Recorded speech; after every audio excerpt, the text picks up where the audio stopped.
Hello friends, आज हम ICE engine यानी कि इंटरनल कंबशन इंजन के ऑल पार्ट्स कौन कौन से होते हैं और ये पार्ट्स किन किन मटेरियल से बनाया जाता है और पार्ट्स वर्किंग, ये सब कुछ आज के वीडियो में हम लोग जानेंगे। इंजन एक ऐसा मशीन है जो हीट एनर्जी को कन्वर्ट करता है मैकेनिकल एनर्जी में। Heat energy convert into mechanical energy. फिर ये एनर्जी शेफ्ट या फिर एक्सेल के थ्रू व्हील को रोटेट करता है। फिर हमारा जो गाड़ी होता है वो आगे या फिर पीछे मूव होता है। इस चैनल पे आपको मैकेनिकल लेटेस्ट टेक्नोलॉजी के इंफॉर्मेटिव वीडियो मिलते रहेंगे। तो अगर आप भी मेरे साथ नॉलेज बढ़ाना चाहते हैं तो चैनल को सब्सक्राइब करें। Welcome to my channel fall fix zone. Crank mechanism और valve timing mechanism. Crank shaft और कैम शेफ्ट टाइमिंग बेल से कनेक्टेड रहता है। चलिए हम लोग सबसे पहले पार्ट्स का नाम जानेंगे, फिर पार्ट्स का स्पेसिफिक वर्क भी जानेंगे। Engine block, engine head, oil pan या फिर oil chamber, intake manifold, exhaust manifold, gas kit. फिर आता है इंजन का piston, piston ring, connecting rod,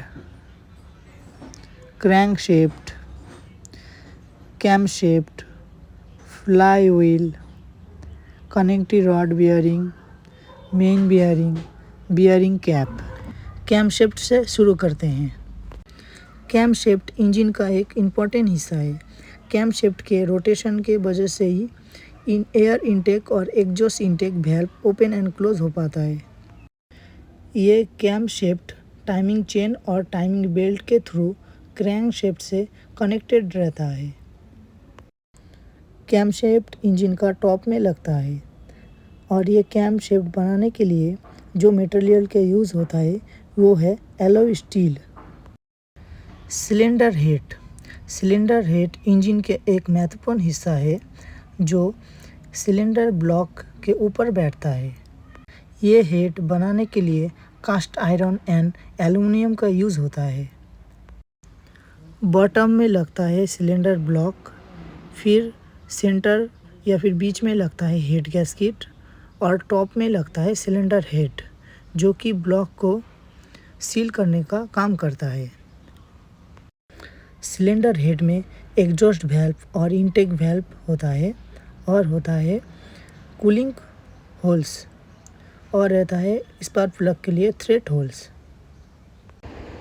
ये वेल्व के ऊपर ही लगता है कैम शेफ्ट जो रोटेट करता है और वेल्व को ओपन एंड क्लोज करता है।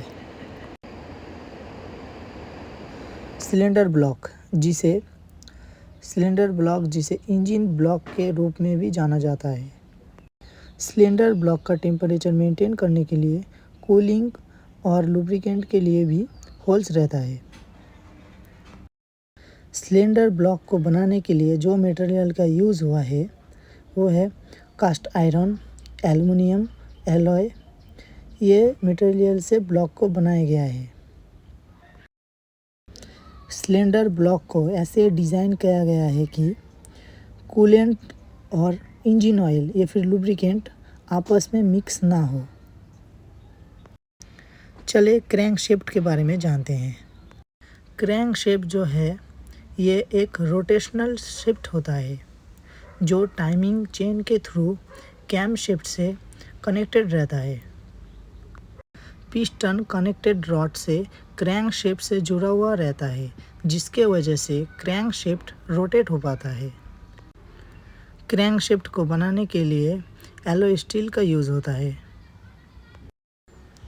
क्रैंक शेफ्ट का एक साइड पे लगता है पुली या फिर टाइमिंग चेन पुली जो कैम शेफ्ट के साथ लगता है तो क्रैंक शेफ्ट, और अदर साइड पे लगता है फ्लाई व्हील जो काइनेटिक एनर्जी को स्टोर करता है।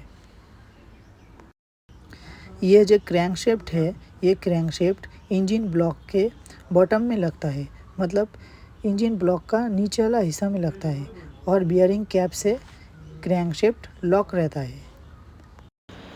अब जानेंगे हम लोग सिलेंडर स्लीप या फिर सिलेंडर लाइनर के बारे में। चले जानते हैं। सिलेंडर लाइनर, जिसे सिलेंडर स्लीव के नाम से भी जाना जाता है, जिसे इंजन ब्लॉक में डाला जाता है।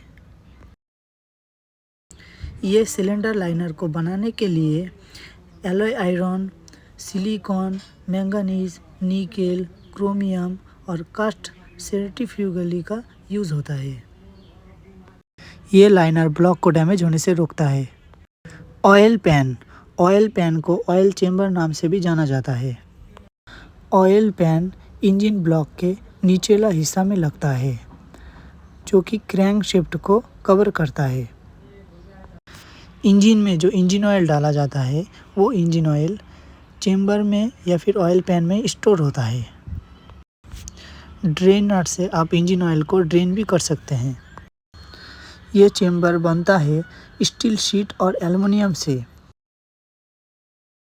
इंजन में इंजन ऑयल पंप लगा हुआ रहता है, जो चेंबर से इंजन ऑयल को पूरा इंजन में सप्लाई देता है और लुब्रिकेंट करता है, जिससे फ्रिक्शन को रिड्यूस किया जा सके। मैनिफोल्ड दो टाइप का होता है। एक होता है इनटेक मैनिफोल्ड और दूसरा होता है एग्जॉस्ट मैनिफोल्ड। ये मैनिफोल्ड बनाने के लिए कास्ट आयरन और प्लास्टिक का यूज़ होता है। एटमॉस्फेयर से ऑक्सीजन इनटेक मैनिफोल्ड से प्रवेश करता है सिलेंडर ब्लॉक में फ्यूल को अच्छे से जलाने के लिए। फिर दूसरा आता है एग्जॉस्ट मैनिफोल्ड। फ्यूल जलने से जो स्मोक क्रिएट होता है, वो निकलता है एग्जॉस्ट से। हेड गैस्किट इंजन हेड और इंजन ब्लॉक इस दोनों का बीच में लगता है।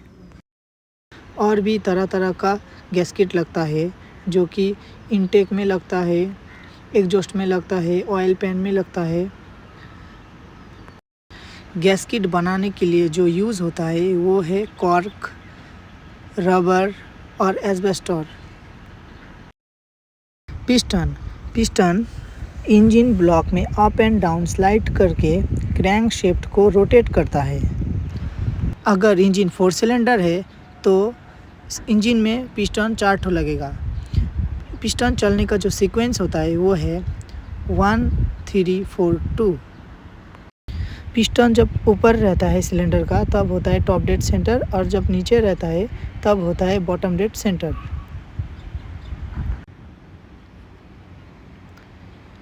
पिस्टन में 3 ढांचा होता है, जहाँ पे पिस्टन रिंग लगता है। पिस्टन बनाने के लिए जो यूज़ होता है, वो है कास्ट आयरन, एल्युमिनियम एलॉय और कास्ट। ये सबसे ये पिस्टन बनाया जाता है। फ्रिक्शन को रिड्यूस करने के लिए पिस्टन और सिलेंडर ब्लॉक में क्लियरेंस गैप रखा होता है, जो कि क्लियरेंस गैप है 0.025 mm से 0.100 mm। ये गैप को फुलफिल करता है पिस्टन रिंग। अगला है पिस्टन रिंग पिस्टन में लगाया जाता है। ये पिस्टन रिंग बनाने के लिए जो मेटल का यूज़ होता है, वो है एलॉय कास्ट आयरन और सिलिकॉन मैंगनीज। ये मेटल से ये रिंग बनाया जाता है। पिस्टन में टोटल 3 रिंग लगता है, जिनमें से ऊपर का जो 2 रिंग है, वो है कंप्रेसर रिंग, और 3rd नंबर जो रिंग है, वो है लुब्रिकेंट ऑयल रिंग। अब जानेंगे कनेक्टिंग रॉड के बारे में। कनेक्टिंग रॉड पिस्टन और क्रैंक को जोड़ता है। ये जो कनेक्टिंग रॉड है, इसके सहायता से ही क्रैंक शेफ्ट स्टेबल तरीक़ा से घूम पाता है। इसको बनाने के लिए जो मेटल का यूज़ होता है, वो है एलॉय स्टील और डोरानियम। ये दोनों मेटल से ये बनता है। ये कनेक्टिंग रॉड में टोटल 2 होल होता है। एक होता है बिग होल और एक होता है small size holes. Small size hole में पिस्टन पिन लगता है, और बड़ा वाला होल में, बिग होल में, ये लगता है main bearing, connecting main bearing लगता है। फ्लाई व्हील एक रोटेशनल मास है, जो काइनेटिक एनर्जी को स्टोर करता है। ये फ्लाईव्हील एक मैकेनिकल बैटरी जैसा काम करता है जो कि क्रैंकशाफ्ट के साथ कनेक्ट रहता है। ये फ्लाईव्हील में ऊपर में टिट रहता है, जो टिट स्टार्टर मोटर के द्वारा सेल्फ बनते ही रोटेट होता है और इंजन स्टार्ट हो जाता है।